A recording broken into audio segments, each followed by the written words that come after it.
It is mandatory under the MARPOL Convention for every vessel to have in place a shipboard emergency plan detailing requirements for responding to a pollution incident.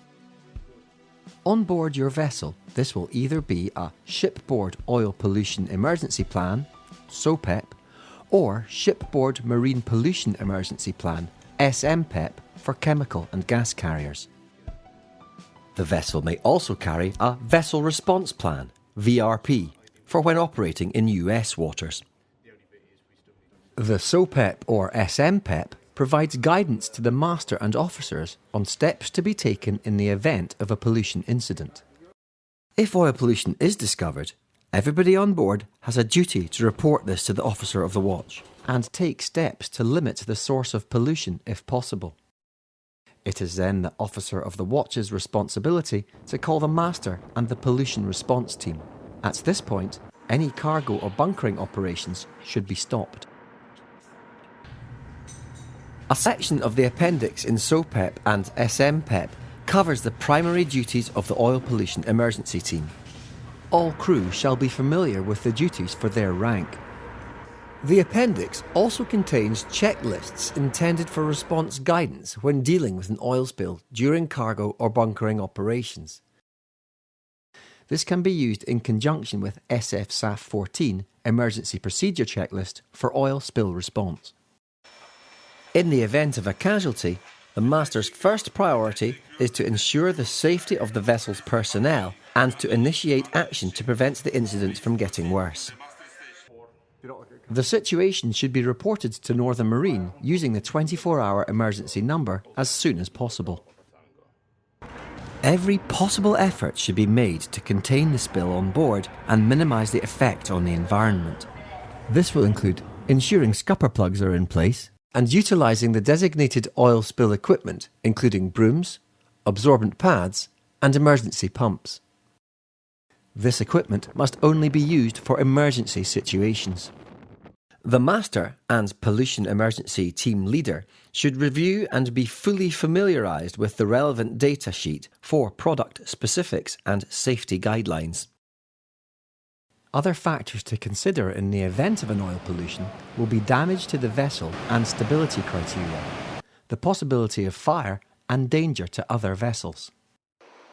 The nearest coastal state should be notified of actual or probable discharges of oil to the sea. The plan states clear reporting requirements, including the need to report an oil pollution incident to the nearest coastal state. A flowchart is provided for when you are in any doubt. In the event of an oil spill, the master should maintain close communication and cooperation with the relevant state authorities. In most cases, the government agency or port authority will normally take care of the clean-up operation and recover costs afterwards. The response will depend on a number of factors, including the relevant state authority responding. After dealing with the cause of the spill, it may be necessary to obtain permission from local authorities or the terminal to continue normal operations.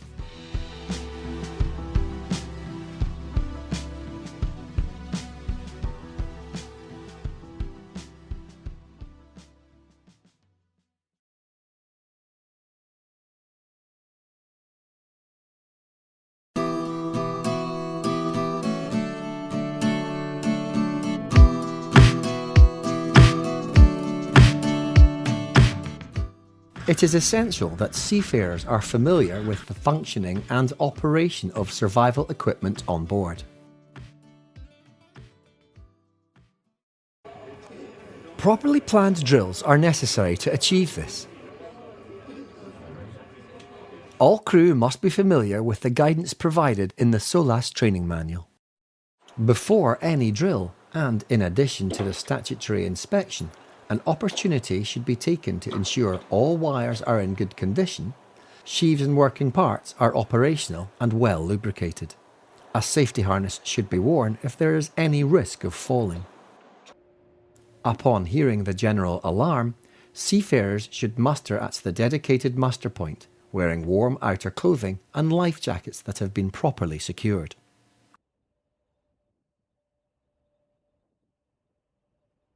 Attention please, attention please. This If the decision is made to abandon ship, the master will give this order verbally. I now give the order. Abandon ship, abandon ship, abandon ship. Thank you.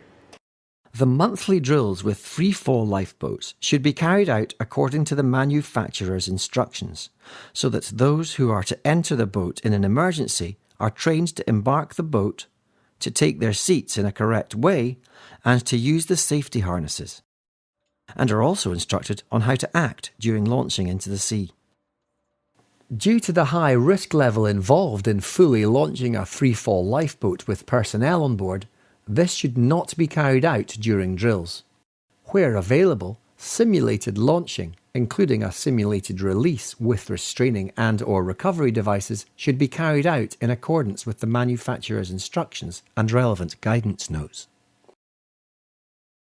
Where simultaneous offload, onload, release arrangements are provided, great care should be exercised to ensure that the hooks are fully engaged prior to launching, before recovery, and after stowage.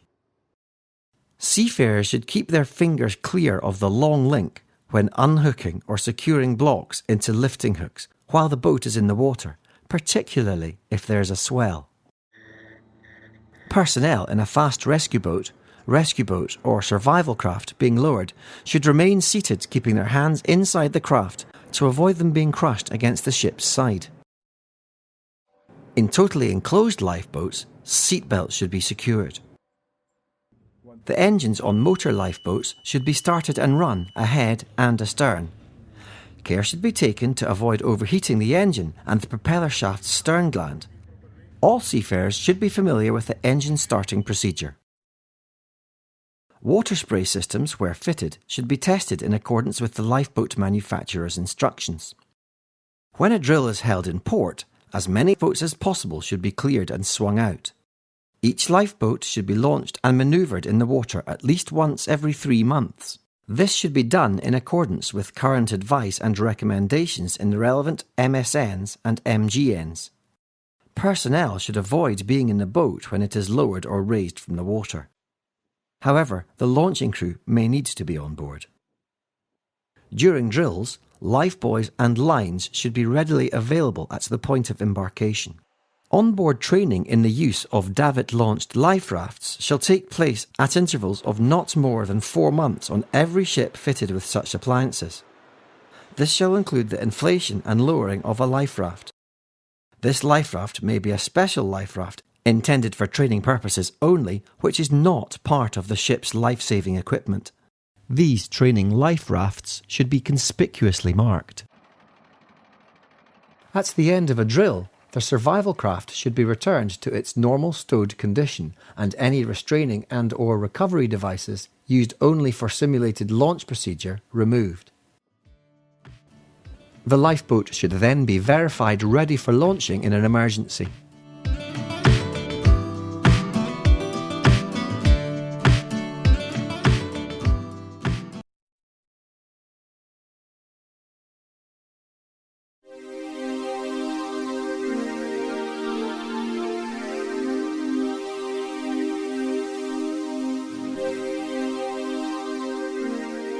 Men overboard!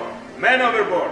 Men overboard! Where a person is seen to fall over the ship's side, immediate action should be taken by the crew member noticing the man overboard, including raising the alarm and informing the OOW on the bridge.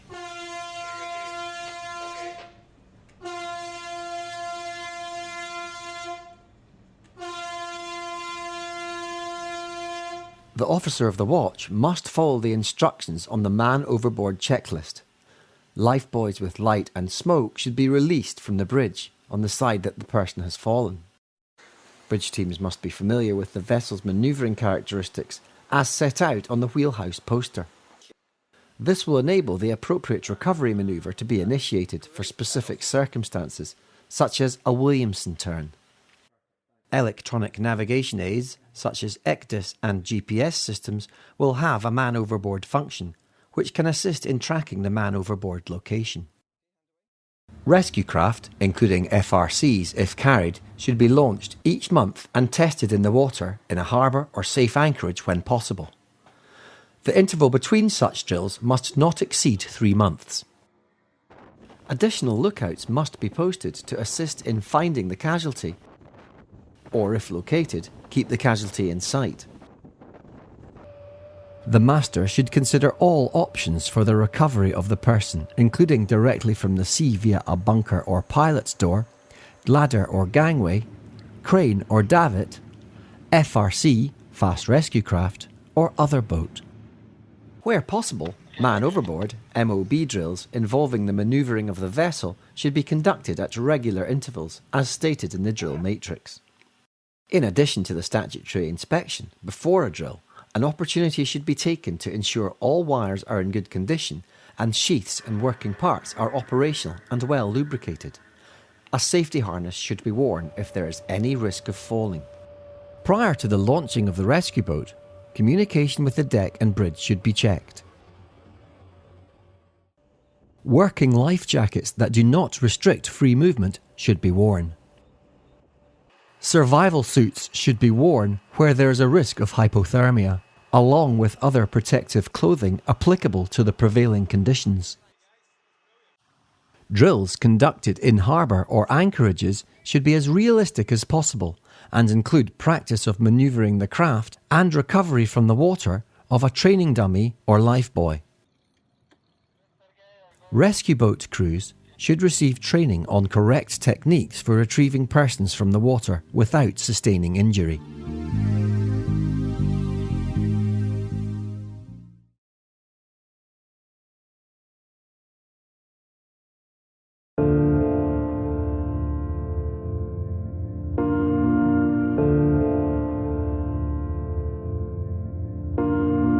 Entry into an enclosed space is a regular event on most vessels.